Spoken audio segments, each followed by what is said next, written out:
give me five, give me double shot it down.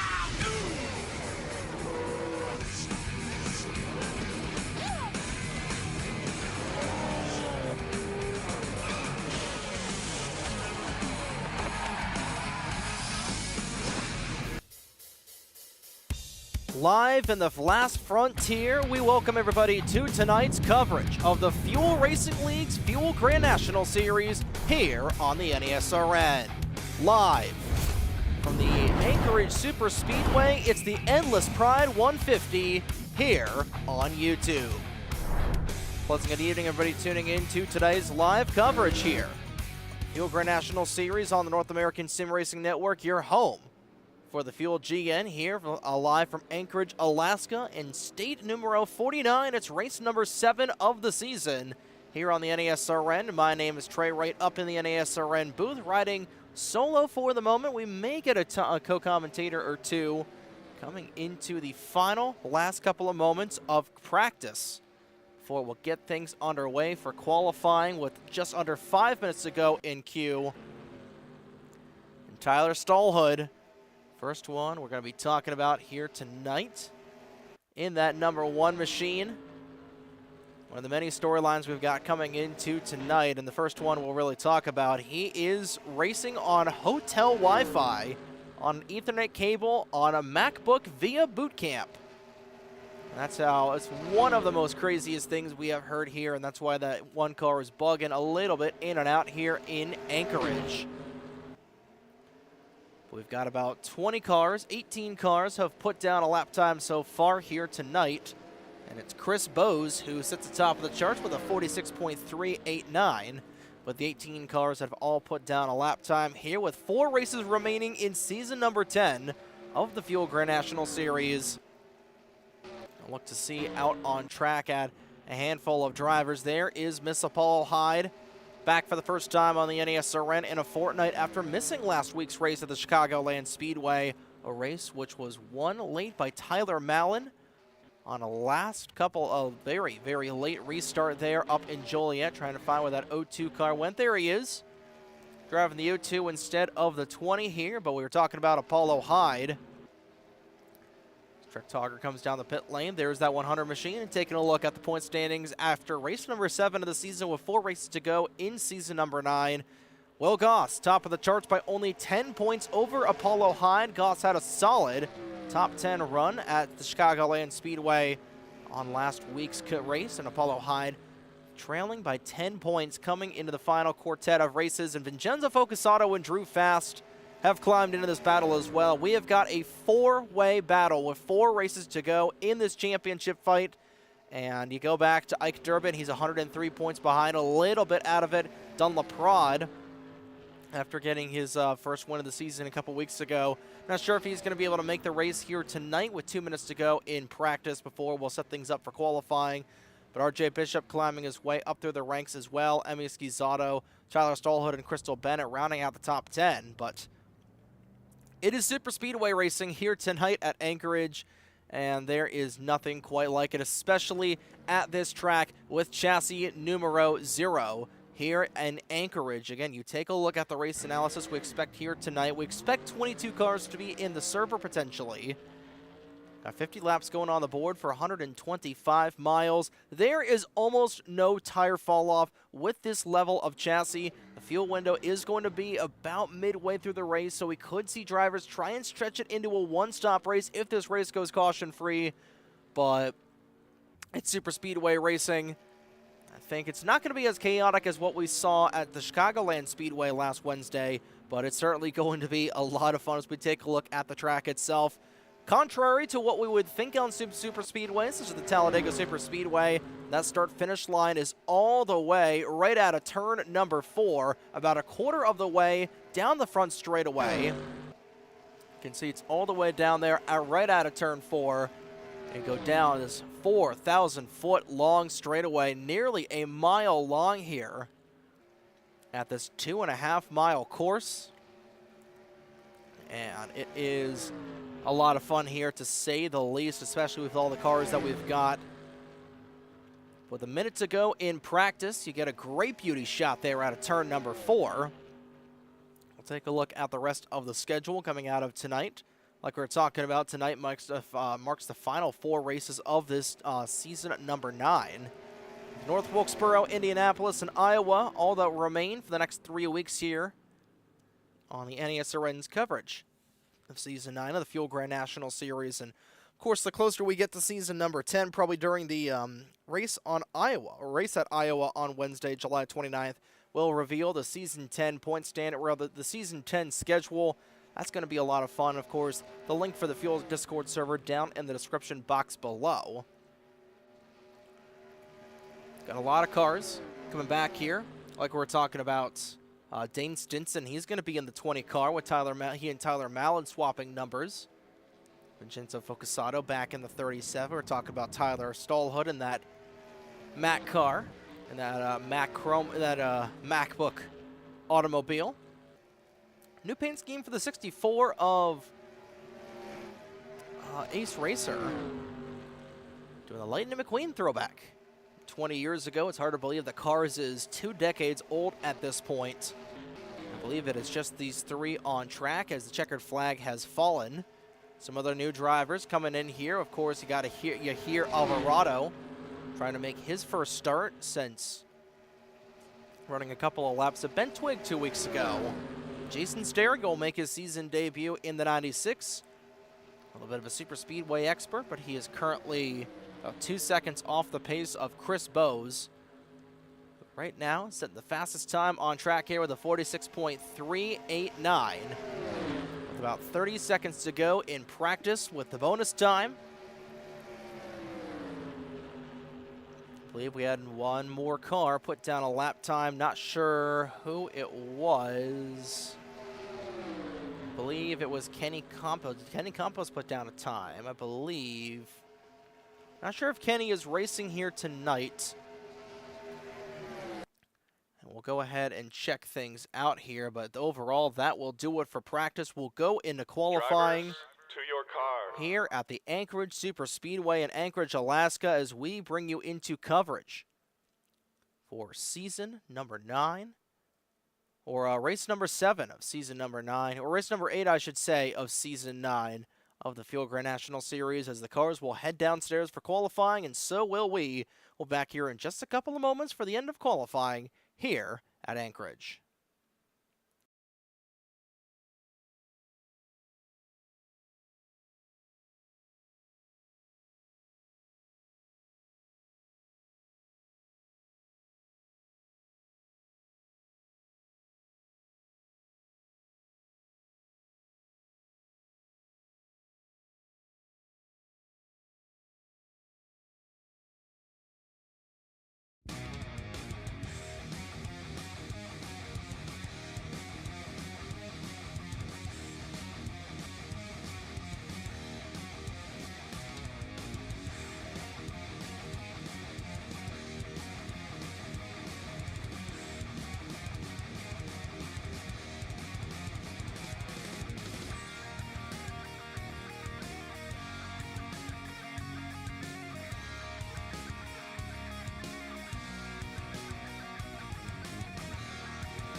And we are back here at the...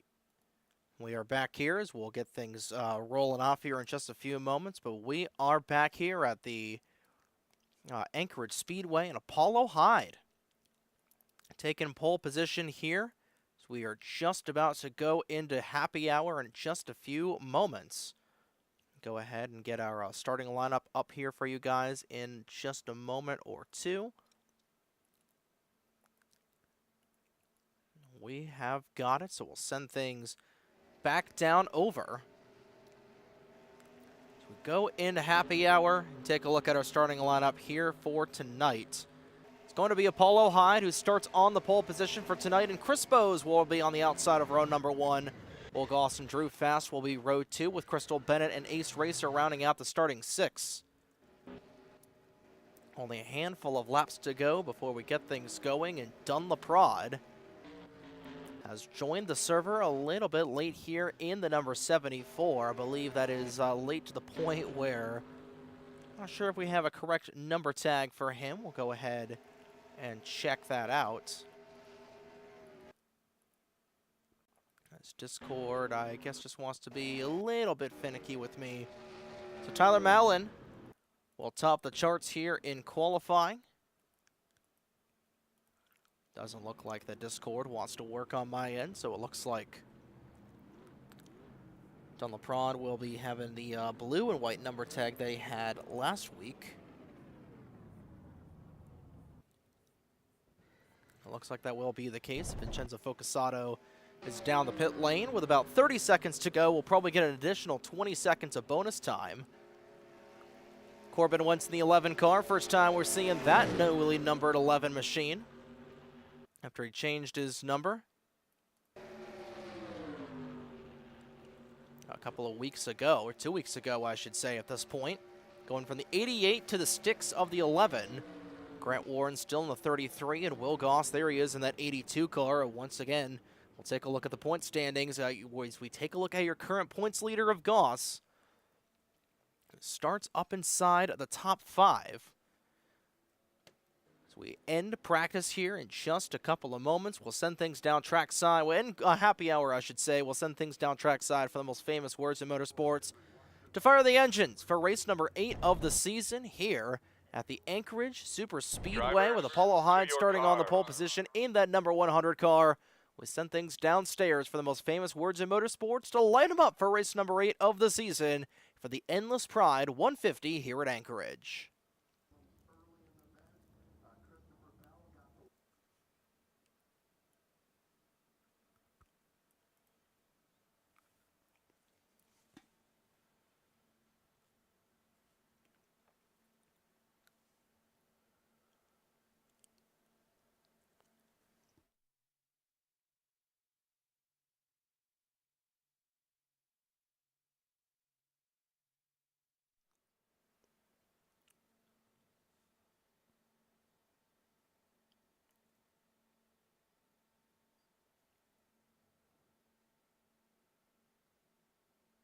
Drivers, start your engines. 20 cars come to life here at the Anchorage Super Speedway. We are ready to roll off for the Endless Pride 150. It's the Pride machine of Apollo Hyde. Starting on the pole position for tonight's 50-lap event, Chris Bose will round out row number 1. Will Goss only 10 points ahead of that 100 machine for the points lead. He and Drew Fast will be in row number 2. All 4 drivers within 50 points of one another in the point standings, starting all within the top 10. Vincenzo Focusato starting a little bit deeper in the grid in the 8th position. Pace car is already down the pit lane, and they're already heading towards the race's restart zone. 4 races left in the season. Green flag is out, and no, we already got a crash off the start. Corbin Wentz upside down. He and Bobby Simpson collided. We didn't even get to the start-finish line, and the yellow flag is out. So the caution flag came out before we could even go racing. And Bobby Simpson losing it coming off of turn 4. Brings out the yellow flag before we even got things rolled off. And immediately the caution flag has come out here on lap number 0. We'll have to see if Bobby Simpson will be able to grab a gear back in the 30, and we'll have to see if we're indeed going to go back racing. After a quick yellow, we'll take a look at what happened right off of the start, and we didn't even get to the green flag, and Bobby Simpson didn't even get to the green flag either. I have no idea what happened with this 30 car. Simpson had qualified a little bit deeper in the field, and this is all going to start back in here with Jason Stereo. This is right off of the initial grid up, so Stereo actually, you know what? Well, that doesn't matter. We're going to go ahead and restart this anyway, so you know what? That is a snafu, and we're going to go ahead and restart the server anyway, and I believe that was just a frame rate crash anyway, so we're going to go ahead and get the server reset. It's a special case scenario where we have a wreck right before the green flag. We'll get the server reset. And overall, we're back here at Anchorage, and, well, for the second time, we're going to get things off and running here. For race number 8 of the season, we'll pretend that that first attempt never happened, so the slate has been wiped clean. 21 cars will be on track.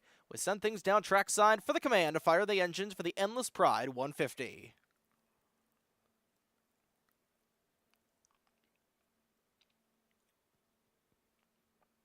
Drivers, start your engines. So the engines have been refired here for the Endless Pride 150. It's the Pride car once again starting on the pole position in that number 100. Chris Bowes will start on the outside of the front row. Will Goss and Brute Fast will be in row number 2. Goss only 10 points ahead of Apollo Hyde coming into this championship battle. Vincenzo Focusato 20 behind the top duo. Start the deepest of the quartet in the top 10. Starting in 8th here tonight at the Anchorage Superspeedway. Field is already out of turn number 4, and they're approaching the slower restart zone. 21 cars on the grid. This time, the green flag is out and away. Let's go racing for race 8 here in Alaska.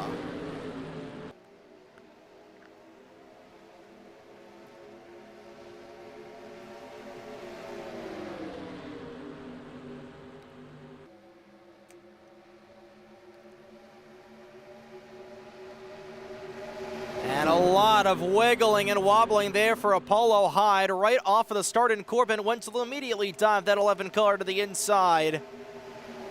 Trying to make some hay while the sun is shining here very early in the race. Will go on board with the 11 car. He's the only one down the inside for right now. I'm not sure how that's going to work out for him. See the draft of cars all the way up high, and Corbin Wentz might fall out of the draft here a little bit early. Slideways off the corner. That was Jason Stereo trying to grab a gear in the 96. That start-finish line, 1 down, 59 to go, and Wentz, 49 to go, as Wentz will drop back up into the outside wall. Stereo this time is not able to avoid the concrete. He is going to ride the lightning, nearly gets run over by Yahir Alvarado. Alvarado trying to keep that 71 car off of the wall. And you see a couple of drivers back in here. That did not set a lap time. Jason Stereo, who started in the 7th position, he's dropped all the way back. Something may be amiss on that Golf Mustang. He is slowly crawling to a halt. And that will wean the field down to 19. It's off the outside wall. That was Ike Durbin. It's Tyler Mallon trying to split the 86 and the 60 coming down the front straightaway, but it remains Apollo Hyde out front. Chris Bowes in 2nd. Will Goss will remain in 3rd. Crystal Bennett, we know what this lady can do on the super speedways, and just as we're talking about her, she yaws that car about slideways there on the apex of 1 and 2. Fortunately, with this chassis 0, you're able to, the car is a lot more forgiving than other chassis. The super speedway chassis is not as forgiving. Bowes into Ace Racer hard in the outside wall, and the Rusty's Supra a hard lick in the outside wall in turn 3. Racer did not go all the way around, but that was 2 cars getting together. Will remain green for the time being, And Racer, who was running in the 7th position, will drop all the way down to 19th. Last on the grid, and will drop way out of the draft with a lot of damage in that 64 car. Meanwhile, Jason Stereo out of the race, a clutch RNG issue on that Gulf Ford was ultimately what took him out, and I'm surprised that you've got a clutch issue in this race. As Bennett diving that 84 car down to the inside, way down low goes the Valvoline Camaro, one of 3 Valvoline cars on the grid here, and somehow she is going to make it stick. What a move out of that Charger, and charging her way to the front is the owner-driver of Lap Car Enterprises. Bennett now moves the front of Apollo Hyde, and Will Goss will remain in 3rd, and Tyler Mallon charging his way up. Started this race in 18th in the O2, already inside the top 5. And I believe, based on what Crystal Bennett was able to do and just absolutely bomb it down the low side, I believe that's what these drivers are going to end up doing. Mallon and Bose nose to tail for the brief moment. Tyler Stallhood on the outside wall. Remember, he's on that MacBook power. Here comes Bose down to the inside in the 10 cars. We get a scenic flyby here at Anchorage. Bose trying to get that inside lane working. At the stripe, leading her 2nd lap of the night is Crystal Bennett, already 5 of the books here in Anchorage. In case you're just tuning in, you haven't missed much. No caution flags in the night so far. Only 1 car out of the race, Jason Stereo with a mechanical issue. 19 cars still remain, the majority of them in this lead pack. I think Ace Racer, Kenny Compost, Corbin Wentz, the only 3 cars that are a little bit off the pace right now, but it's 16 cars underneath a blanket for the time being. And they're being caboosed by RJ Bishop in the 48. We go on board with that Lincoln Park Camaro. Lincoln Park Ford, I should say. Got a good look at the 15 cars out in front of him as begin to try and spread out a little bit. That was Dunlop Prod running the low lane. No surprises there for the 74 to go down low. RJ just biding his time in the 48, waiting for trouble to strike. We typically don't see a whole lot of trouble on the super speedways this early in the race. You get about the midway point and towards the back, or more towards the back end of the race you go. That's where we're going to see a lot more damage begin to kick up. Here's Yahir Alvarado in the 71. Fresh new Valvoline paint scheme, painted by yours truly. He's trying to make that outside lane work. Looks like he's going to drop all the way back to 17th as he was in 14th. He's going to drop to 16th, I should say. He was in 14th, lost a couple of spots on the outside. But Bennett right in front of that 100 machine. Trying to see who else is on the grid. I believe we did have 21 cars listed. And I believe Bobby Simpson did not take a start to this race. So Simpson will be credited with a 21st provisional finish, I believe. But Hyde still right behind this 84 car. And we were talking a little bit with Crystal as she was our broadcast partner last week in the 84. And, you know, she really loves these super speedway style races. Of course, her only win in the Fuel Grand National Series to date so far was at the Talladega Super Speedway back in season number 7. One of the few times the driver, not named Zach Rogers, won that race, won that season back in season 7. Paulo Hyde, 2 wins on the year so far, and now Trek Togger and Tyler Stallhood getting a little bit squirrely on the inside. That's going to make things 3 wide. Drew Fast trying to chug his way back to the front after losing a couple of spots right on the initial start of this race. Blake Warren on the high side. Dunlop Prod still trying to wait as the field will continue to get a little bit spread out, and nearly striking the outside wall a couple of drivers. That's Vincenzo Focasato. Right now still in the back in that 37. So he and Drew Fast currently outside the top 5, and Will Goss. The way things run right now in the point standings, Goss would still, I believe, have the points lead over the 100. It would be very close, I believe. The way things run right now, actually, I believe they would be separated by only 5 points, because I believe it's a five bonus points for leading or gaining the pole. Although right now, Apollo's going to duck out of line, and she's going to fall potentially outside the top 5. Bose moving back, fast looking for a lane around that 10 car. Not going to grab anything just yet, and Hyde, you've seen her buckling a little bit in and out there in that 100 car. I'm wondering if that Wilkmobile is a little too heavy to handle. Again, Apollo loves loose setups, and, you know, like we're talking about earlier, this chassis zero setup, very forgiving. You know, and you're running a really, really loose race car right now if you're that 100 car. And, you know, you're right behind the leader, and now you're going to be behind the top 4. You're bookending the top 5. She ducks way ahead of line. I really think that dirty air is going to mess up that 100 Subaru a lot, but she's going to duck right back in, right behind the 0-2 of Malin. Nearly 3 wide. Trek Togger a little bit tight there in the center of 3 and 4. That's going to cause Drew Fast to go into the outside wall, and Fast will drop back a little bit. Down the pit lane, an issue for RJ Bishop, I believe, here on lap number 11.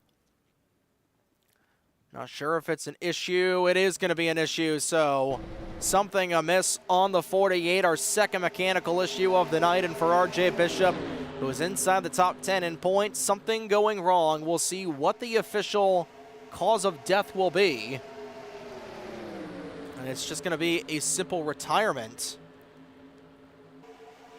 Very tough break, and that will thin things down, and everybody dive into the inside. That was a swarm tactic there by the 82 of Will Goss. And that Warhorse Racing driver down to the inside. Tyler Mallon, that Notepad 02, trying to get the green light, and he will. He's going to zoom around the 82. And now that inside lane beginning to get some heads on the low side. They're led by Bose. Mallon dives down to the low side. Everybody jumping up high. Way down low goes Mallon. He's going for the ultra mega slide job. He will get the job done. And Tyler Mallon out front here on lap 13. Still a lot of time to go in this race, but we have gone caution free for the opening 12.5 laps here at Anchorage. And now trying to block 2 lanes, maybe even 3 lanes, as Bose going way down to the yellow line. The white line, I should say, nearly on the mayonnaise line. Bose looking for the crossover, not able to do so, and he's going to lose a lot of time on the inside. Hyde with a really big run, and we saw it a lot here in practice for these drivers. The runs these drivers get on one another, they are akin to the late 2010s, late Gen 6 runs. With the Speedway package those cars had, those are the runs that these drivers can get, and they can absolutely slingshot the absolute heck out of one another. To the point where it looks like these cars, by the way they're passing one another, as Bennett bouncing off the wall a little bit, that's going to open up the door for Mallon. Here comes Hyde, all the way down to the low side of the 100. Trying to get a lap lead in that 100 machine, she will. Mallon looks for the crossover. They'll be side by side at the line. Give that lap lead to Tyler Mallon. Although Hyde does have a lap lead compared to the other 3 drivers in the championship, well, Goss does not have a lap lead. Trying to get a lap lead here, but he is making his move way too early. And how about Focusato and Dunlaprod back in here as well? Trek Togger thought about making a 4 wide on the inside. And that rubber banding is really starting to rear its head with this pack going down the back straightaway, 2 by 2 wide. For the majority of the field, they were 3 wide for a brief moment. They were damn near going 4 wide. Tyler Stolhood pushes Ike Durbin up the racetrack. Crystal Bennett very squirrely right in front of the 20 of Dane Stinson. And saying, you know what, I want no part of this. Is the 33 of Grant Warren. He's going to join his brother Blake at the tail end of the grid. Here's Stinson with a dive to the inside. That 20 was really, it was oh so fishtailing loose. Bose thought about making it 3 wide. There was about maybe enough room for a stock car and a sheet of paper, and he wisely backed out of it. And Mallon will continue to hold on by the inside lane, generating a little bit more momentum. Hyde, Focusato, Goss, Laprade, Trek Dogger. One of the final 3 drivers in the Super Speedway Series championship run all the way back at the beginning of 2026. Vincenzo Focasato and Taylor Stolworthy went out of the Paris circuit, all fighting for a championship that was eventually won by the 37. Actually, it was won by Taylor Stolworthy, who is not in the grid here tonight, out for another week. I'll have to see. I'm trying to remember what the reasoning is there for. You watch season 2 of Una Musume Pretty Derby for the first time. He became extremely emotional, so that's why he is not in the 101 car for Marvelous Racing this evening. Stinson trying to bounce off the wall a little bit there with a 60 of Togger. Tyler Mallon continues to lead, and now everybody's thinking, okay, it was cool going 2 wide, but we are also approaching our opening set of pit stops here tonight. Within the next 5 laps or so will be the window to open. In about 23 to 25 laps is where we expect these guys to come down the pit lane. And if we get to the halfway point without a caution flag coming out, a big bravo to these drivers for running a really clean race so far. 2 cars out of the night at this point. And everybody beginning to all run in line with one another for the 14 cars that are in this pack. The only driver that was not in that 14-car train was the 4 of Fast. A couple of cars have fallen off the pace. Yahir Alvarado was 20 seconds back. Kenny Campos currently 1 lap down in the 18. There's Alvarado in the 71. Corbin Wentz and Ace Racer, currently the 4 cars out of this main pack. Campos the only one a lap down, although Ace Racer might be approaching that territory as Campos, he had to come down the pit lane earlier on in the race. So I have to see how Ace Racer will get around, or how the leaders will get around Ace Racer in that 64 car. And that was just a really tough start to the race for Racer. Got bopped into the outside wall on the 2nd lap of the night, and has not had a caution flag yet in this race to really get them back in the contest. They haven't been able to come down the pit lane either. There's a very good chance that if this race does in fact go caution-free, that they will in fact be missing a lot of time on the pit lanes. Now the inside lane beginning to reform once more. Goss and Stinson, nose to tail. You're on board with a 20 down the back straightaway, and we're going to take you for a lap around the Anchorage Super Speedway. Beautiful backdrop here in the 49th state. Mallon continues to lead in that Supra,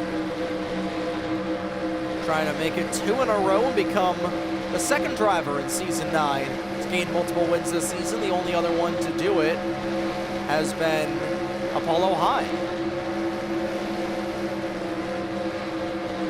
wins at Bentwig and Pocono, respectively. You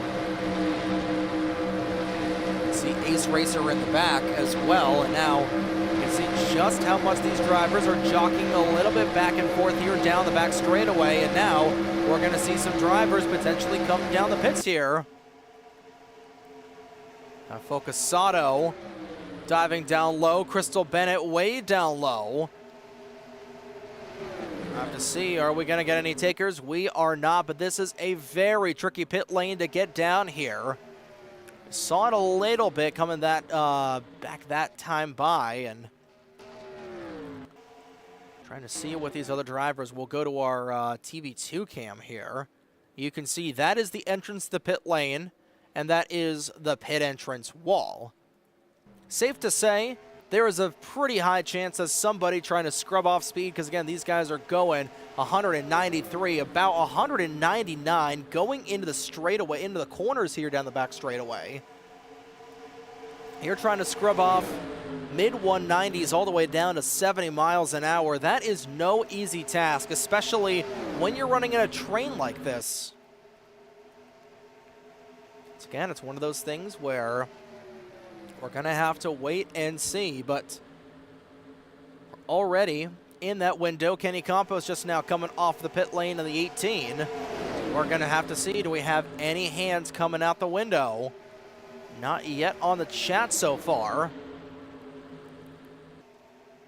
The field has caught up to the 64 of Ace Racer and will go on board with that Rusty's automobile. See as the leaders will pass this 64 car going into the corner. Tyler Stallhood poking his nose down to the inside a little bit there.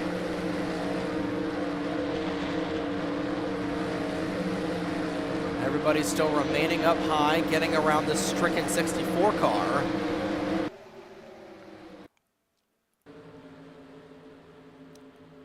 And everybody will get around the 64 machine. And here on lap 24, are anybody going to try and flip this state, or rather flip the race here, try and lead it halfway? You know, if I'm Vincenzo Focasato, I'm trying to march my way to the front of this 37. Same thing with Will Goss as well. Now you're trying to get up here as quickly as you can, effectively as you can, and if you're Focasato, you need to be running in the lead this next time by. Here on lap 25, no takers just yet, so it looks like everybody's trying to try and stretch it out a little bit here to try to get to halfway. Cross flags displayed this next time by, and it is going to be a tough fight for this lap-leaded halfway bonus. Chris Bose has dropped back a little bit in the 10. He and Trek Togger nearly getting sideways. Those two nearly making contact, and Togger will aero block the 10 car a little bit here. Mallon still leading halfway home towards the halfway point of this race. 24 in the books, about to be 25. Do we get any drivers? No, nobody coming down the pit lane just yet. Here's Dunn Laprade, a very deep dive. We've seen that so many times for Laprade. Is he going to make it stick off the corner? He might have a run. Focasato looking for the dive. Nothing there yet. And off of turn number 4, cross flags displayed for Mr. Tyler Mallon. He'll get the 5 bonus points for leading at halfway. 25 down, 25 to go here in Anchorage, Alaska. And now time to start getting greedy as Will Goss thought about making it 3 wide between his championship rivals. Focasato will bow out a little bit there in the 37. And when do we expect these cars to come down the pit lane? Because again, we're not going to get that question. 3 cars going around into the inside wall, upside down, Trek Togger. Blake Warren, Chris Bose among the cars involved. And finally, right at the midway point of the race, the caution flag will fly. And Trek Togger upside down the back straightaway, and that'll likely be the end of the night for that Suburban Cowgirl Steakhouse Lycoa machine. And that is caution number 1 of the evening.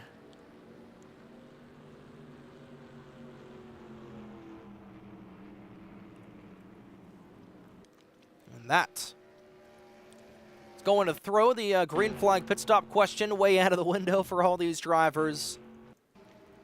And that will certainly make things muy interesante, as they say down south.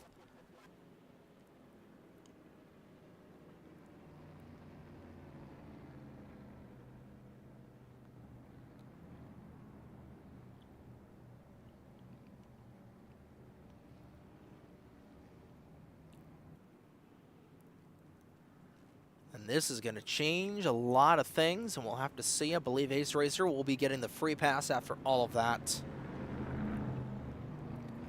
We're on caution number 1 of the night here at Anchorage with a 4-car accident heading down the back straightaway. Everybody will come down the pit lane after we'll take a look at what's likely going to be the money stop for these drivers and just needing gas. Tyler Mallon will lead everybody down. Ace Racer will stay out to take the wave around. Same thing with Kenny Campos. I believe that'll put Campos back on the lead lap and down pit lane. Here we go. Mallon will go into his pit stall, and I imagine it's just going to be gas and goes for a lot of these drivers, just filling it up with a couple of cans of gas, maybe a tank and a half here if you're Mallon. We'll see if anybody goes for just a single tank. Mallon waiting on fuel.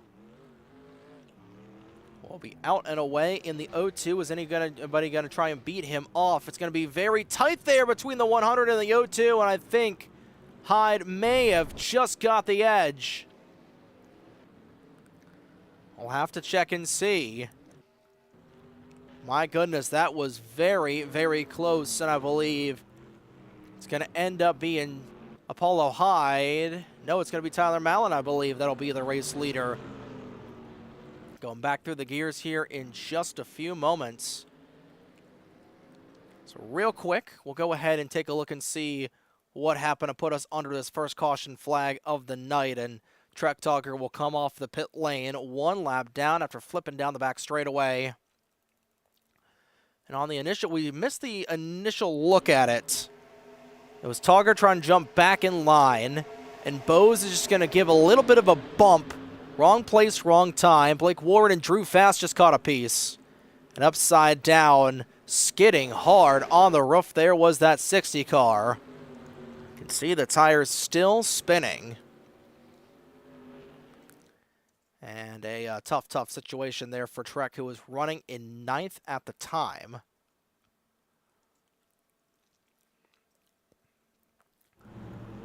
And lights will be off on the pace car this next time around as Campos and Corbin Wentz will get the wave around here. Tyler Mallon indeed won the race off of the pit lane. So I believe Wentz and Campos, once the lights will go off on the pace car, that'll be here in just a few moments. We'll drive back around, and they will be on the tail end of the lead lap.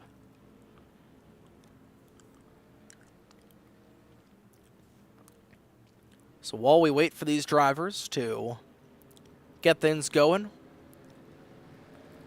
as we will wait for the lights to extinguish on the pace car as well. Tyler Stallhood coming back down the pit lane after speeding in his box there for a brief, sliding through his box and trying to get out of it in time, could not.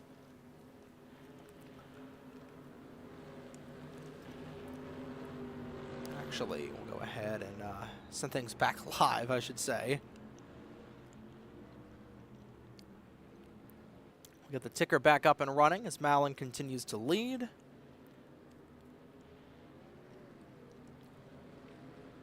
Well, we've got a moment. We'll go over our, it's not the button that I wanted. Come on, there we go. We'll go over the upcoming broadcast schedule here on the North American Sim Racing Network. Not a whole lot of offline stuff here over the next week or so. Of course, we've got race number 23 of the season from the Chicagoland Speedway for the Mission Barbecue Cup Series. 5 races left until the chase for the Cup in the NBCS. That's going to be a fun race out in Joliet on Saturday, July 11th. And then on that night, it's the official sign-up video for the 2026 running of the NR2003 Great American Big One sign-ups. Those will be at 8 p.m. Eastern Time, with 110 cars being available for these drivers to all cipher out and pick up here. For everybody to sign up for, that's going to be at 8 o'clock this Saturday night. It'll be 4 cars per user. As the lights are finally out on the pace car, the field has gotten the 1 to go, and we'll get this race restarted with 20 laps remaining here at the Anchorage Superspeedway. And for the first time in about a month's time, the Fast Renegade Pro Cup Series will make its return to the NESRN ranks at the Atlanta Motor Speedway, or as we're kind of forced to put on the graphic to remain professional, the Echo Park Speedway. That is in fact going to be an online live race at 8:50 p.m. Eastern Daylight Time right here on the NESRN. Then we're back in the fuel saddle with 3 races remaining in the season at the North Wilkesboro Speedway, part of our season-long coverage at North Wilkesboro, or our weekend-long coverage next weekend at the North Wilkesboro Speedway. And that Sunday evening, we'll have the Fast RPCS race from North Wilkesboro as well. So that'll be the first race of the full race chase. The next 5 races all being covered here on the NASRN for the Fast RPCS, including the regular season finale for Segment 2 of 2026 at Atlanta. We'll get the penultimate race of the season up and running on Wednesday, July 22nd out of the Brickyard in Indianapolis at the Indianapolis Motor Speedway for the 11th and penultimate race of the 9th season of competition here of the Fuel Grand National Series. And all those coverages, all those races can be found right here on the North American Sim Racing Network, your home for the NBCS, the Fast Renegade Pro Cup Series, the Fuel Racing League, and of course, the new home of the NR2003 Big One here in 2026.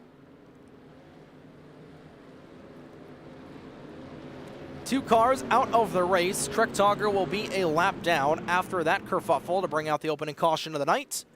And with 20 laps to go, here at the Anchorage Motors and the Anchorage Super Speedway, Apollo Hyde will see the green flag back out of the air. Through the gearbox goes the grid. It's Tyler Mallon. Leads them back through the gearbox, and here we go for the final 50 miles at this 2.5-mile super speedway, and we're green flag racing once again. How aggressive are we going to get here in these final 20 laps? We're going to find out right here and right now. Opening 25 laps were event-free for the most part. We'll have to see if that will remain the same as they scream down the back straightaway at just under 180 miles an hour. Just trying to get up to speed. 196, 195 there for Vincenzo Focasato. He jumps up to third. You're on board with that Momo 37. Remember, only a handful of points separate the 100 from the 37. Apollo Hyde leading currently by 15 points over Vincenzo Focasato, who came into the race minus 10 behind the 100 car. The way things run right now, Vincenzo Focasato would remain in third in the standings. He's currently 20 points back of Will Goss, and Goss currently running 1 position back of the 37 car, make it 2 positions back. So Goss and Focasato, the way they run right now, would be level. And Drew Fast also in here as well. Fast also in this battle. He is only 29 points behind Will Goss. And if all these guys and gals get a top 5 finish here tonight, that's going to make things uber close coming into Indianapolis in 2 weeks and coming into North Wilkesboro next weekend as well. We've still got a lot of time to go. We still got plenty of players still up in this battle.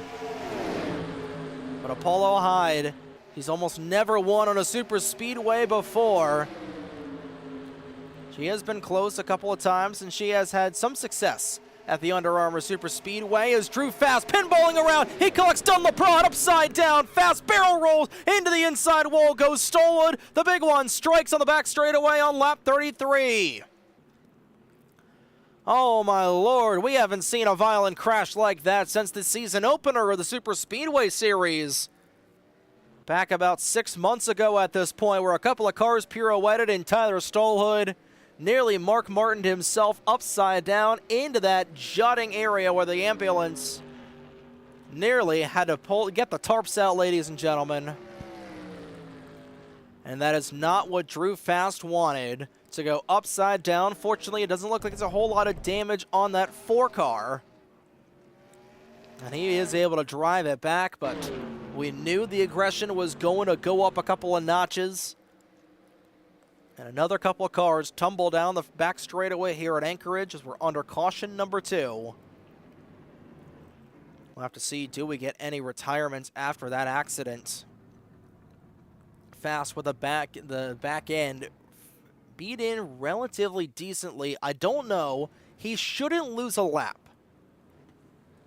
We'll put it at that. He is going to get a little bit of repairs on that 4 car. But I don't believe that he'll end up losing a lap after all of that nonsense. It might be a little close. And again, pit lane speed of 70. These guys pacing right now at 75. We'll see if we get any takers down the pit lane. Oh, it's going to be close. You know, if I'm fast, you know, I'm hoping, I'm praying, you know, get that car back out there. He is a-going, and he will, in fact, beat the pace car off of the pit lane. So Drew Fast will remain on the lead lap, and that is huge for one of the many drivers so close in the championship. Again, 1st through 4th, Trek Togger. Ironically, the first car to go upside down in this race will gain the free pass. Again, 1st through 4th, all separated by a mere 29 points coming into this race. And Drew Fast, who was right behind his Lap Car Enterprises team owner of Crystal Bennett. You're going to watch this 84 car. It's going to wiggle a little bit out of the corner. Fast goes up the track, and that's where this all really kicks off. Watch this 4 car coming back down. The 2 Valvoline cars, nose to tail. He gets bent out of shape. Upside down. Nowhere for Drew Fast to go. Or nowhere for Tyler Stolwood to go. And That one car went for one of the wildest rides that I have seen in quite some time. Ladies and gentlemen, I think we know what the thumbnail for this stream is going to end up being. And there was just really nowhere for Tyler Stallhood to go either. And this is going to be a heck of a view here from the infield cam. 4-car gets out of shape, and Dunlop-Prod, he was able to save it. Watch that 4-car tumble, and yeah, just right place, right time. He did clip that inside wall. And I don't know about you, I don't think the internet in the hotel in Boise, Idaho is going to be able to handle the FPS that Tyler Stallhood just endured in that one car.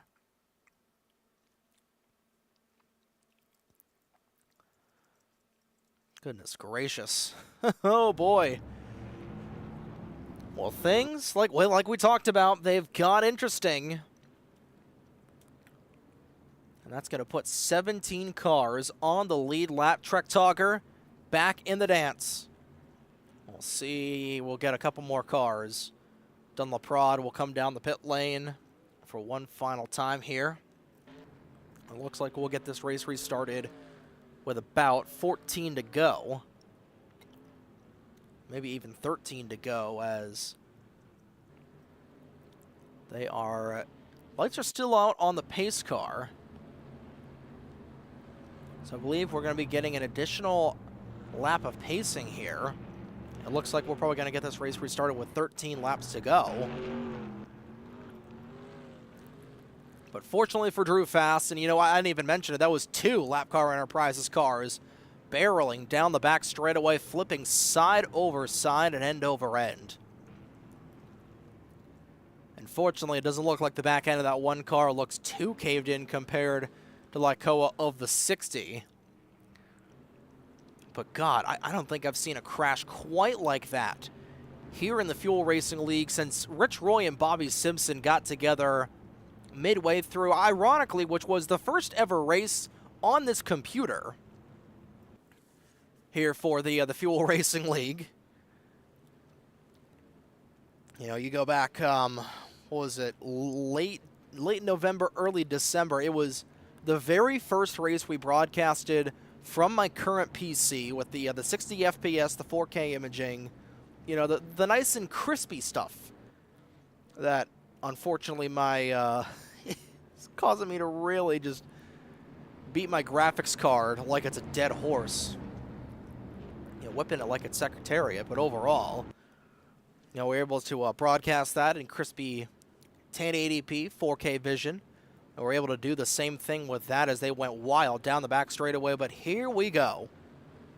Tyler Mallon, who has led the most laps here tonight with 22. Right now, that would give him 10 bonus points, but since only start number 2 of the season for that 0-2, he's going to remain. He's really not fighting for points right now. He's just fighting for the race win. But you got Apollo Hyde back there in the 100. She's only led 3 laps tonight, and she has not been the race leader since those opening 3 laps for the pole sitter. But right now, she would. Grant Warren having an issue, and upside down. Couldn't tell it was Blake Warren. And yet here, Alvarado going around in the 83. Having some sort of issues technically.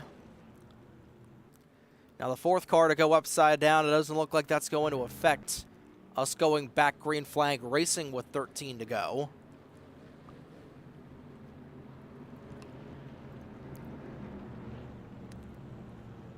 So aside from that, again, you look at the point standings coming into tonight. You got Will Goss, only 10 points ahead of Apollo Hyde. The way they run right now, Hyde and Goss, Hyde would be leading by 5 points coming into North Wilkesboro next Wednesday night. Vincenzo Focusato, who is currently in 3rd, he would actually be 25 points back of Apollo. He would be 15 back of Apollo Hyde. And Drew Fast, the way he's running right now, all the way back in 16th. That would likely be the end of his championship aspirations unless he is able to get things going. But overall, here we go. 13 laps to go in Anchorage, Alaska. Do we keep it green? We're going to find out. Green flag back into the air. Malin, Hyde, Focusato, Goss, and Bennett, your top 5, going right back through the gearbox here on the last frontier. Pretty even file restart. You go back to the man now in 5th, Dane Stinson. We have not talked about him a whole lot tonight. We got a couple of cars in the outside wall. Corbin Wentz, slideways. He's able to cave it. He's able to save it there for a brief moment. Thought he was going to wreck the field, and he got on the outside wall, and that's going to drop that 11 car all the way to the back along with Drew Fast. I don't think that 4 car is going to be able to keep up with these drivers. He's going to be banking on chaos reigning supreme. How about Ace Racer? Was a lap down, way out of the pack for the majority of this race. He has rebounded. He is back inside the top 10. And he could be finding himself up for a top 10 finish here after all the dust has been settled, but Malin still leading. High, dropping back in the 100. Here comes Focusato with a push from Stinson and Goss. We haven't talked about Stinson a whole lot here tonight. And another driver we haven't talked about, Grant Warren, inside the top 5. Could tonight be the night that Blake Warren's brother gets his first ever Fuel Grand National Series win? I'm liking where Malin's sitting right now. I'm liking where Focusato is sitting. Of course, Focusato, you go back to the first ever Fuel Grand National race we broadcasted over a year ago at this point, as Warren bugging in a little bit out there in the 33. Focusato with a last lap pass, thriving through the chaos at Daytona, driving through the fire and the flames to win the Coca-Cola 160K. He's had success on the super speedways before. Can he find some here tonight? You go back, we talked about Stinson. Will Goss, he's in a tight championship battle with Apollo Hyde. Right now, the way they run, he would be ahead of the 100 by 15 points coming in North Wilkesboro. Warren trying to fight off a hard-charging Apollo Hyde. We've seen Ike Durbin get in the walls numerous times in tonight's race. He's just on the outskirts of the top 5. Crystal Bennett, we talked about Ace Racer. Chris Bowes trying to get a win in his second start. Same thing with Yahir Alvarez, or Yahir Alvarado in the 71. As Dunlaprado will move to his inside. Blake Warren on the outskirts of the lead pack. Same thing with Trek Togger. Kenny Campos still lap down. He's banking on a caution flag to get him back in the race here on the lead lap, and it is a smattering amount of cars off of the pace right now. Corbin Wentz, Tyler Stallhood, Drew Fast, extremely slow in the 4 car. He has dropped back to 17th of the 18 cars still out on track.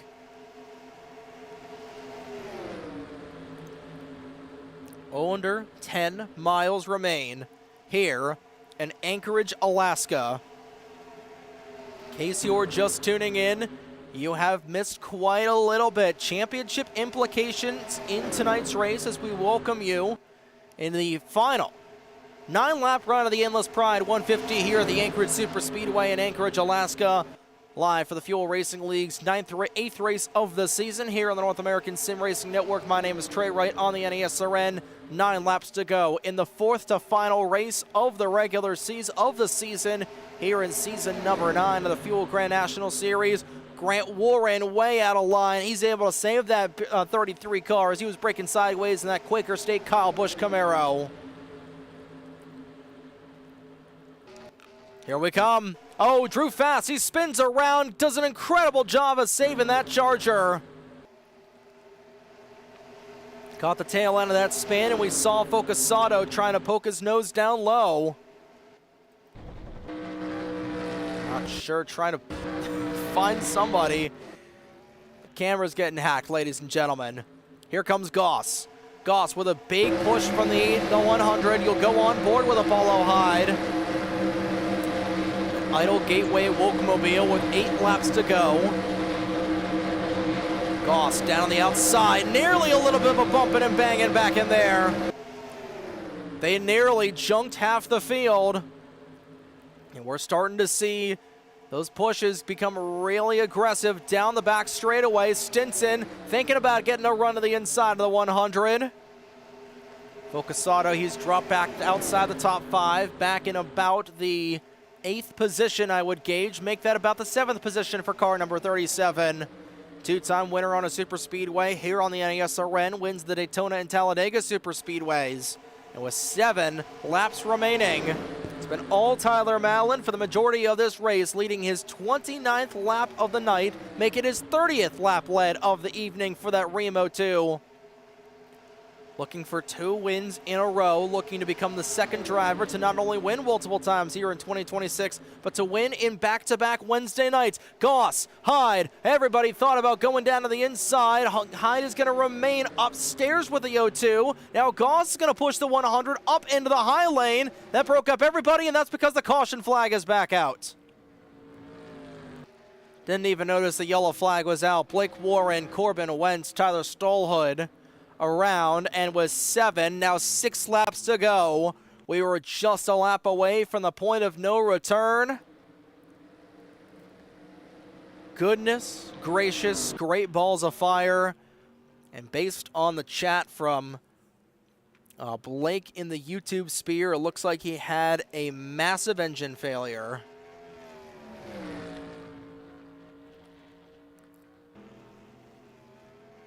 Good Lord, it took us about 10 seconds to realize we were under caution.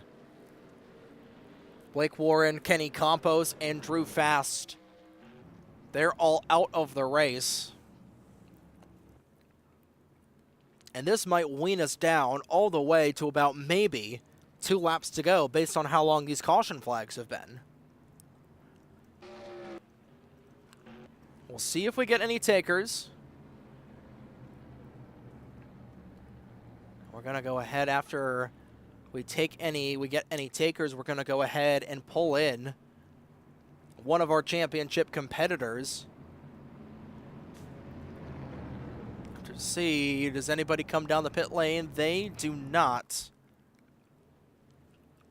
We'll go ahead and pull in one of our drivers into the booth here as we try and find where he is at. And on entering the channel here for the first time tonight and unfortunately retiring from the race, we got Mr. Drew Fast in the booth. And Drew, not sure were you caught up in this most recent incident?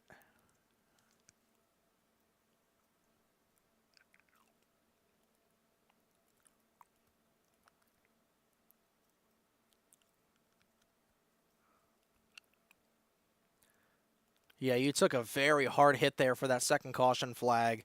And we'll take a look at the replay on your screen.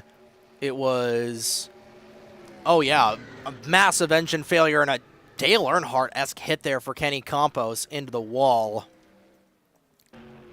So those two going around down the back straightaway in turn 2, and Corbin, he had just had nowhere to go in the 11. But that was, this is really going to set things up for a good old-fashioned shootout here in the final. Probably 3 laps of the race, I would gauge, based on the lengths of these cautions. But of course, you know, super speedway racing, it giveth and it taketh. And, you know, you're running up inside the top 5 for the majority of the race before, you know, everything just kind of went sideways. And as we see the 83 break sideways, you know, what really happened from your vantage point onto that second caution flag?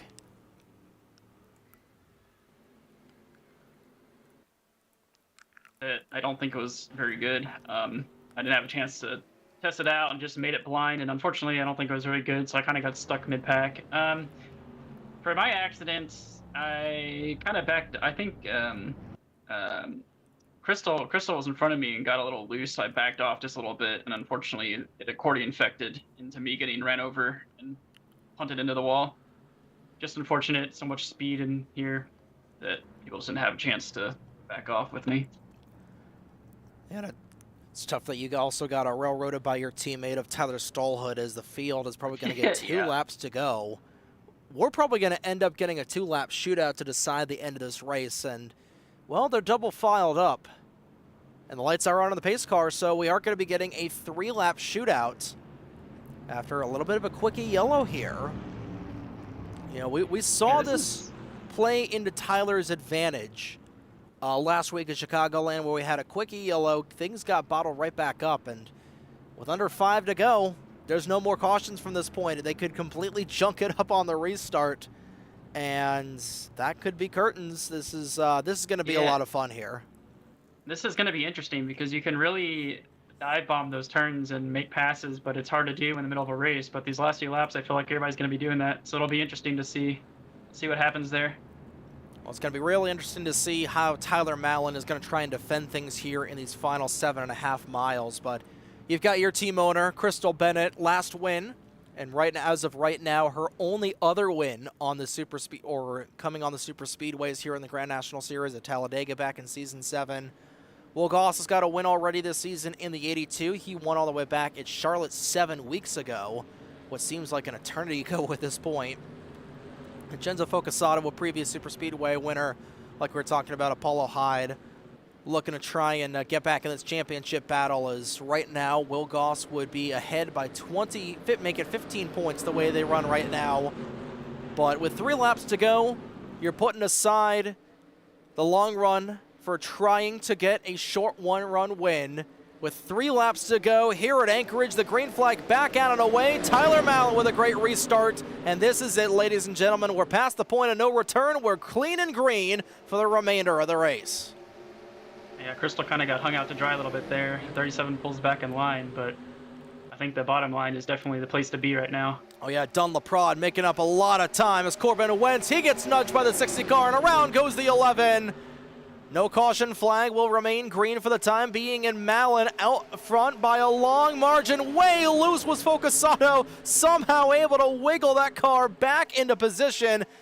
And a great maneuver out of that Momo Mazda to keep him alive. But Mallon, he is out front by a wide margin. With the runs these guys get on one another, he might be a sit and duck unless he blocks like there's no tomorrow. 2 laps to go as sticks way high in the air here in Anchorage. I think he's a little bit too far out there, but he's not really, they're not really closing up behind it, but there's a 3-man pack that's definitely going to gain speed on him now. See if Mallon, they can do anything with Goss, this run. Hyde, with Focasato falling back a little bit there. You've got Crystal Bennett, Focasato back in 5th. He's trying to move underneath that 84 car for 4th, and he has got a teammate. He has got Ike Durbin right behind him with Dane Stinson trying to get a little bit of a push there on the 22. They're all dragging the brake halfway down the back straightaway, but I think it might be a 4-car race to try and decide this thing.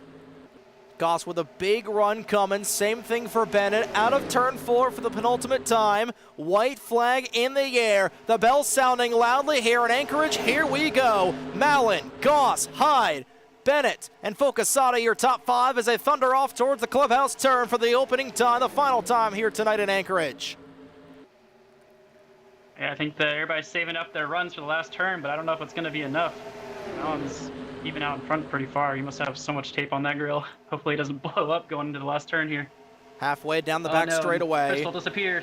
Crystal Bennett blipping a little bit in and out there in the 84. Here comes Apollo Hyde. She and the 80s too, side by side. They touch once and twice down the back straightaway. Here comes Apollo, diving it way down to the inside. Here comes that 100 as they approach the far turn. Hyde looking for the dive bomb of the night. She's going to pull it off. Mallon not able to get there in time. Checkered flag in the air. A last lap pass for Apollo Hyde. Gets her 3rd win of the season, and they wreck hard behind her. What a move to win the race for Apollo Hyde.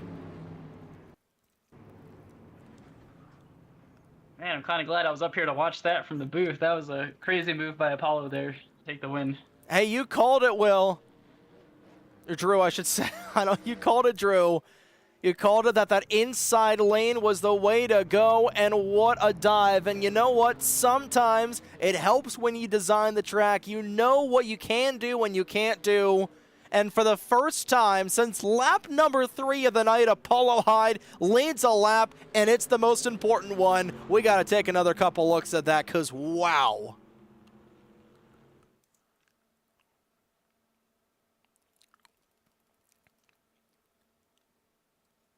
I can't remember the last time I've seen anything like that. Watch this 100 diving down all the way into the opening turn. Or rather, out of the 4th turn, somehow made it stick.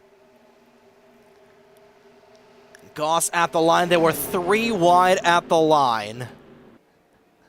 That was a thing of beauty, Drew. Wow.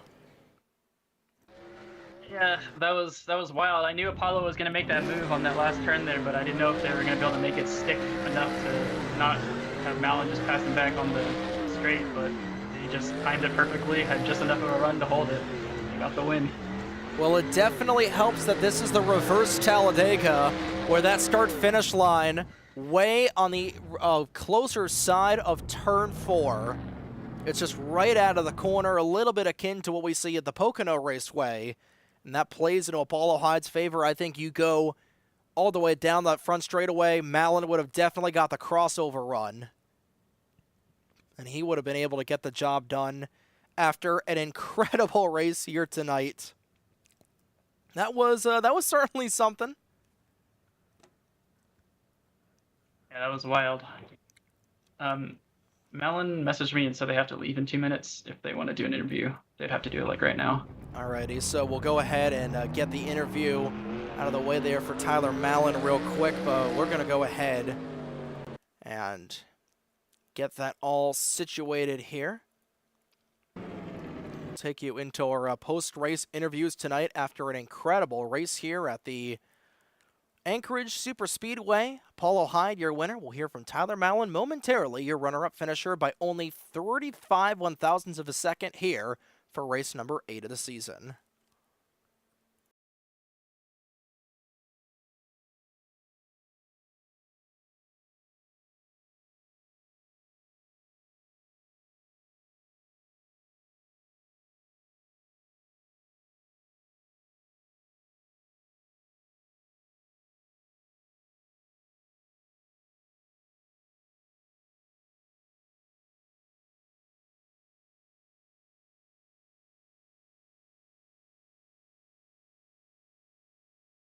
Give me fuel, give me fire, give me double shot is out.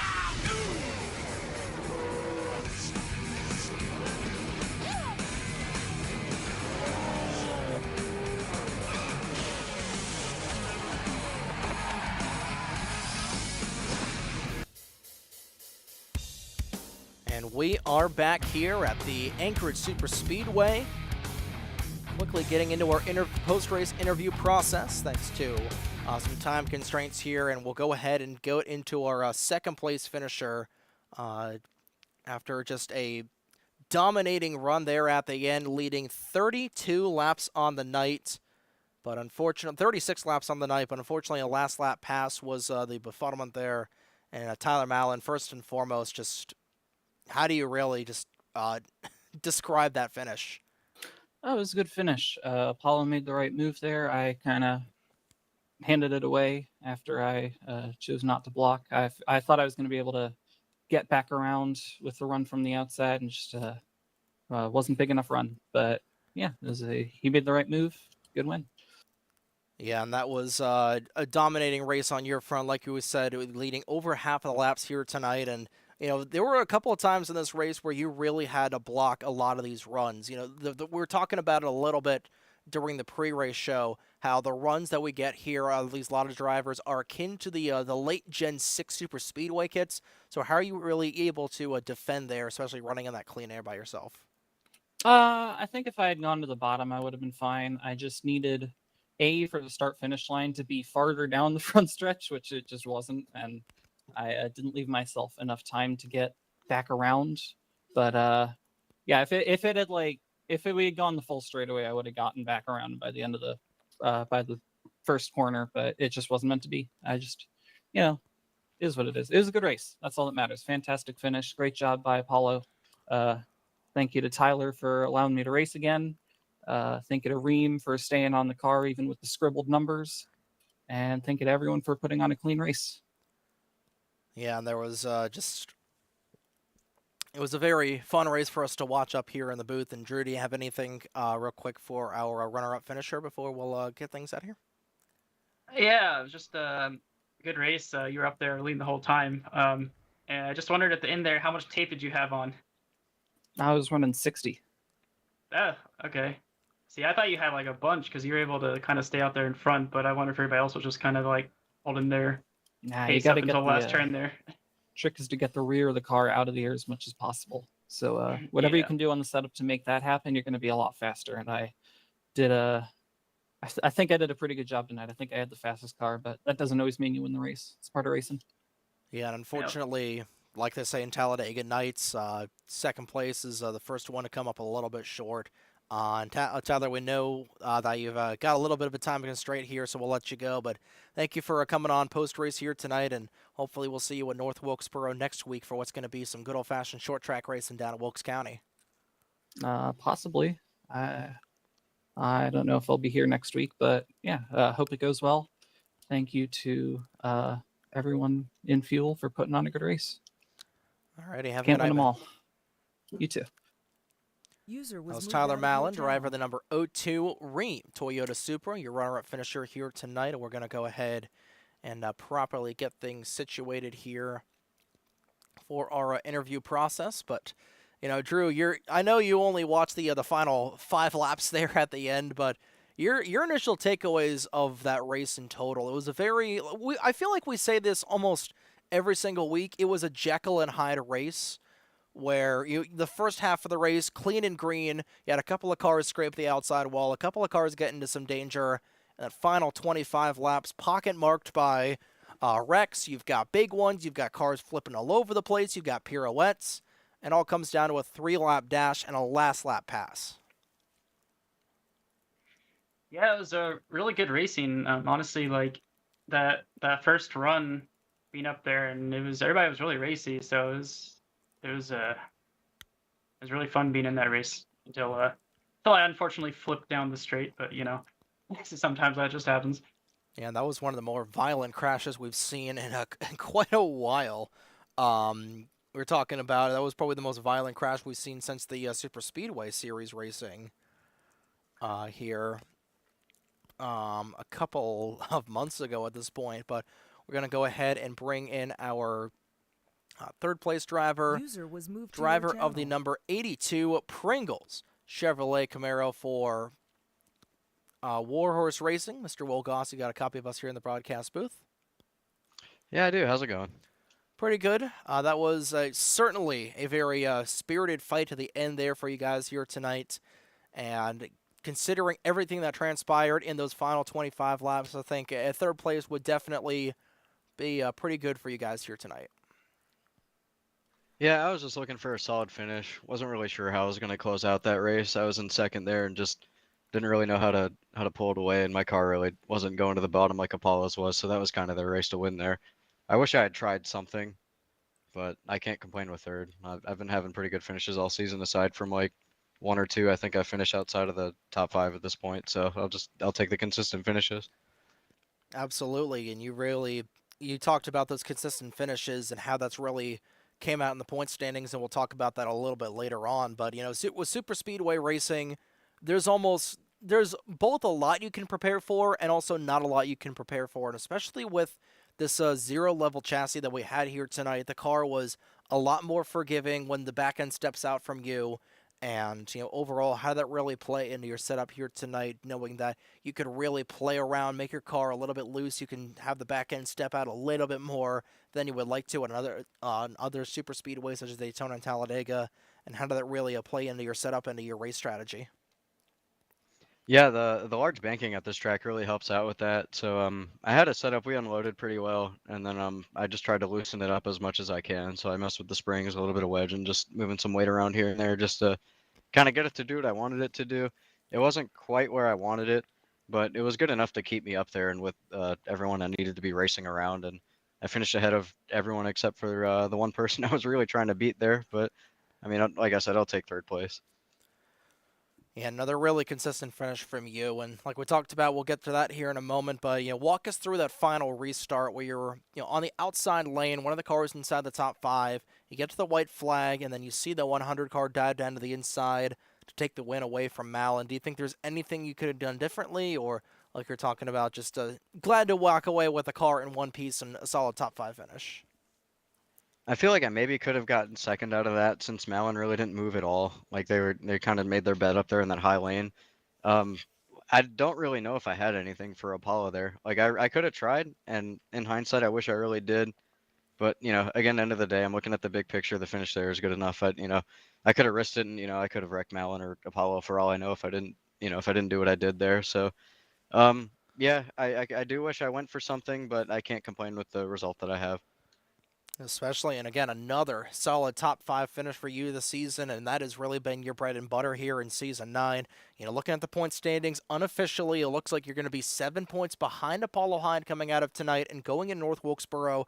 It's another flat track, which both you and Apollo really good at the flat tracks. What are your expectations coming into the Wilkes County next week for the semi-penultimate race of Season 9?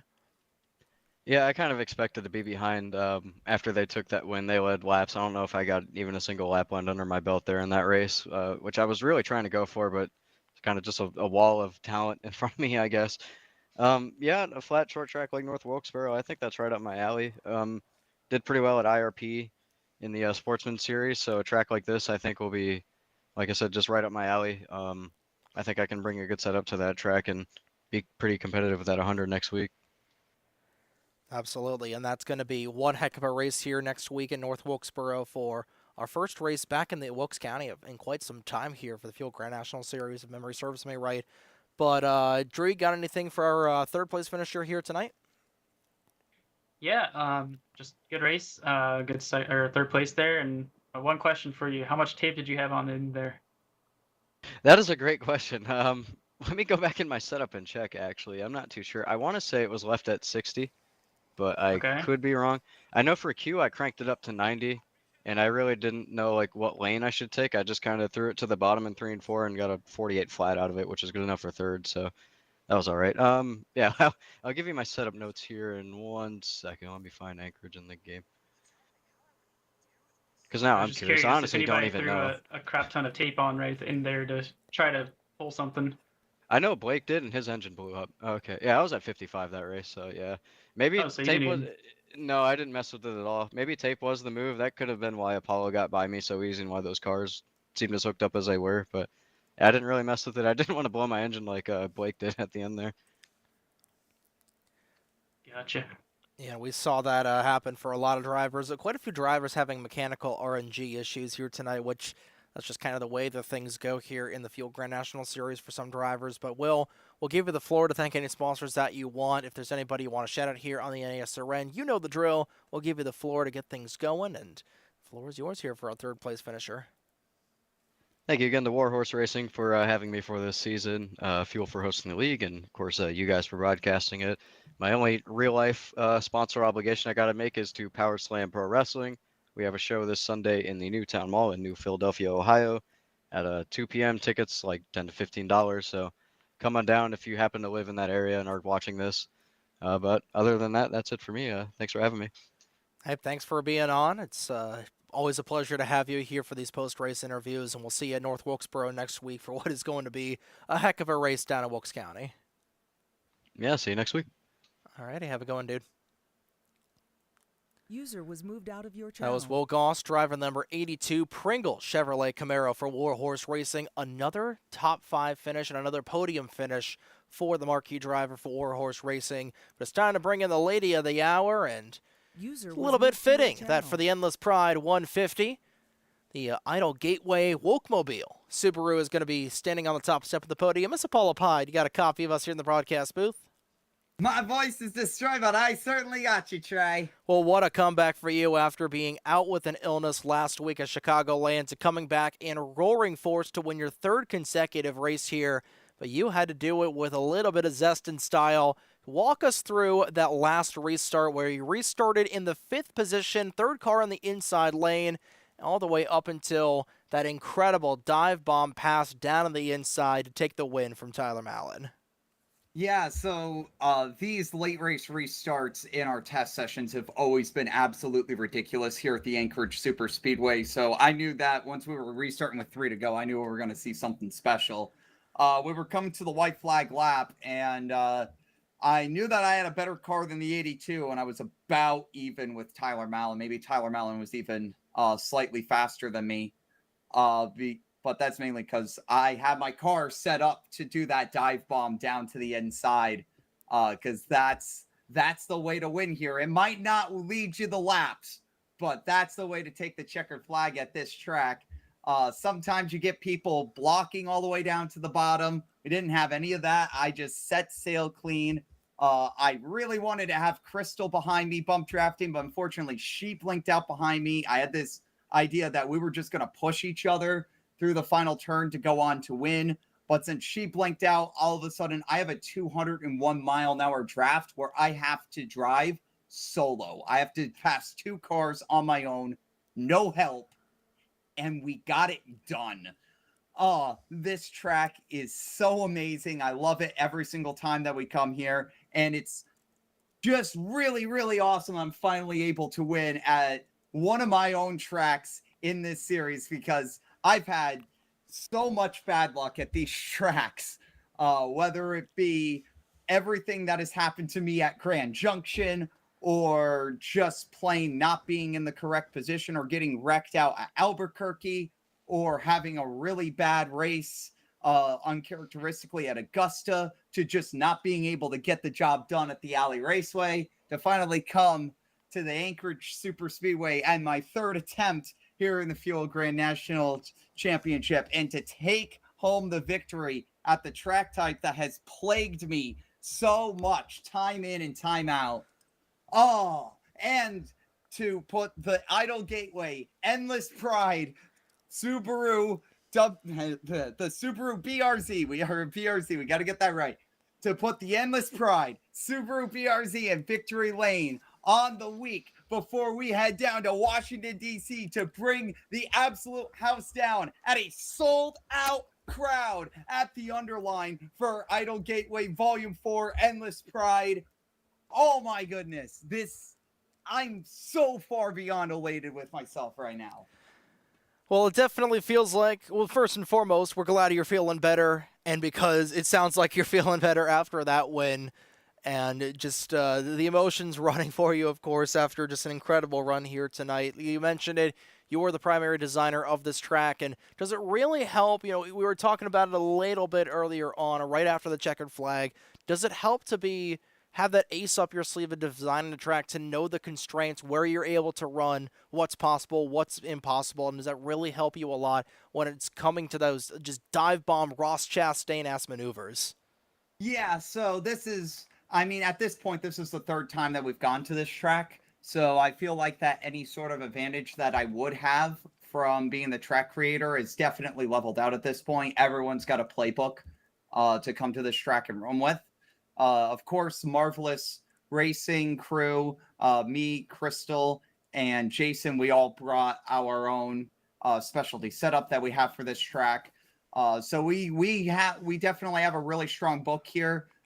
We also just straight up have a really strong book for Chassis Zero Super Speedways in general. If you go back to Under Armour last season, where T Stoll and I just was really able to break away from the field once we got 1-2. It was just another case here. It's just that Anchorage is so much more difficult to try to break away from the pack than Under Armour, where Under Armour isn't as momentum based. You don't lose that much speed in the corners. One of the things that is really unique about Anchorage is how much speed you scrub off in these corners. You're losing 20 miles an hour in the corners. We're going in these corners at over 200 miles an hour. We're exiting these corners at about 180, even in the draft. So we're losing 20, and if you're going all the way down to the bottom, you're probably going all the way down to 175. So you're talking 20, 25 miles an hour you're losing in these corners, and that is really what is able to keep everybody so bunched up together, even with the wide range of setups that we have tonight. It makes it really difficult to pull away because those corners are such an equalizer. It makes it so much more difficult for the best setups to really shine and pull away at this track. I'll tell you, making this thing a super speedway was honestly a mistake. I originally just wanted it to be like a super Michigan, and then I just tested a super speedway package on it as a joke. And it turned out to just produce the best racing that I've ever seen. And in the 3 times that we've gone to this track in the GNS series, it has still produced the best super speedway racing that I've ever seen on this game. I love this track so much. I hope we never stop going here. And we definitely love this track as well because this was an absolute blast to call up in the booth. But We talked about it coming to that last restart. You put away the big picture to try and just get the win here tonight. But now looking at the big picture, coming out of tonight, unofficially, I believe you are going to be ahead of Will Goss by a mere 7 points going into the flat track of North Wilkesboro. That's a track where both you and Will absolutely love those flat, short tracks down in Wilkes County. What are your expectations for that? And of course, we got the next 3 weeks on tap as well. 3 very different tracks. You got North Wilkesboro next week. In a fortnight, you've got Indianapolis. And then in 3 weeks, you've got the season finale at Iowa. 2 short tracks and another super speedway. What are your expectations there going through these next 3 races? Yeah. So with the final 3 races to go, we've got the North Wilkesboro Speedway, which and the Iowa Speedway, which are 2 tracks that we've been historically shaky on. As long as we're able to just get through top 5 finishes, I'll be happy there. We just got to show up big at Indianapolis. That's where we're really going to figure it out. Try to stretch out the lead there and just hope that we survive the other 2 races. I really want to focus on Indianapolis because I know that's a track that we're going to shine at really well. That's a track that's right in our wheelhouse. North Wilkesboro and Iowa are short tracks, which aren't necessarily in our wheelhouse. So those are tracks where I'm going to be more focused on survival rather than trying to go up there and compete for the wins. But hey, you never know. Maybe we'll go up there and a couple of things go our way. We'll see. This has been a very chaotic season. With a lot of inconsistency out of me. Not characteristic compared to last season, where I think we got a podium every single race. So it's been a lot more sloppy this season. I've been a lot more beatable this season. We just need to get back to basics and try to big picture it these final 3 races and try to just hang on to that championship like a sick puppy hanging on to its owner. Just please don't take this away from me. Absolutely, and that was it's going to be a tight points battle between you, Will, Vincenzo, and Drew coming down to these final 3 races. And speaking of Drew, I'll throw it over to you to ask anything of our race winner here tonight before we'll get into the proverbial hat dance. Yeah, awesome race, Apollo. Also awesome track. That was really fun to race on. It was my first time on that track, so fortunately, I didn't get to finish, but the track was awesome. I have a few questions for you. First, how long were you planning that move you made at the end? Was that the whole race, last few laps, or since last year? That was the plan from lap 1. Honestly, was to hook up with Crystal and make that move at the end. This is not a track that you want to be leading going into turn 3. Yeah, I saw that move coming. I called it on the booth here that I saw it coming, and sure enough, I just wasn't sure if you're going to be able to hold it, but you definitely were able to hold it, just enough to get across the finish line. Second question, how I asked both the other 2 people who were in here earlier, how much tape did you have on your car at the end? Well, we kept it on 55% the whole race. Even though 60% probably would have been better, I just wanted, again, I was thinking in the back of my mind, I can't just overextend myself and try to beat Tyler Mellon. I'm not racing him. I'm not racing him for the championship. He's basically just some guy right now. I'm not racing him. I need to try to think about the bigger picture. I am racing Will Goss. I gotta focus on the title. So if Tyler Mellon ran away with it when I only had 55% grill tape and he had 60, so be it. I still get the same amount of points from second to third. That's really what mattered to me in the end. Gotcha. So that's kind of surprising. None of our top three there made any changes to their tape at the end. So everybody kept it at the 55. Yeah, it was really, I mean, there's nothing you could really do because that was only the one pit stop that everybody made. Everybody, track position, especially at this track. Ironically, at a super speedway, track position really meant a lot for these drivers. And of course, on a 25-lap run, I really don't think anybody's going to be putting their tape to 100 unless you're just sadic or psychotic or stupid. One of the 3 S words. But overall, That was an incredible race there at the end. And Apollo, you know the drill very much by now, especially with your third win in a row and third win in 4 races, I should say. We'll give you the floor to thank any sponsors that you want. Of course, the sponsoree of this race as well. We'll give you the floor to thank anybody that you want. If there's any more sponsors you want to shout out here for our race winner tonight in Anchorage, Alaska, Miss Apollo Hyde, the floor is yours. Hey, I'm just gonna say it again. This Saturday, July 11th, Idle Gateway Volume 4, Endless Pride. It's been on my car the whole season. I'm gonna be performing there. It's going to be incredible. The physical tickets have sold out. There are streaming tickets still available on their Ko-fi page. Ko-fi. I don't know how that. I legitimately have no idea how that website's pronounced, so forgive me. But if you go to the Ko-fi page or whatever it's called, Idle Gateway Volume 4, you can purchase a streaming ticket there. They'll email you the stream link. The show starts at 5 p.m. Eastern. You know, you might want to watch it for me, watch it for everybody, because everyone there is going to be absolutely phenomenal. It's going to be a show that's more than worth watching from a streaming standpoint. And if you're lucky enough to be there in person, if this is the first type of show you've ever been to like this, you're going to have the time of your life. These are unbelievably intense, both performers and crowds alike. So I'm so far beyond amped, and I cannot wait. Man.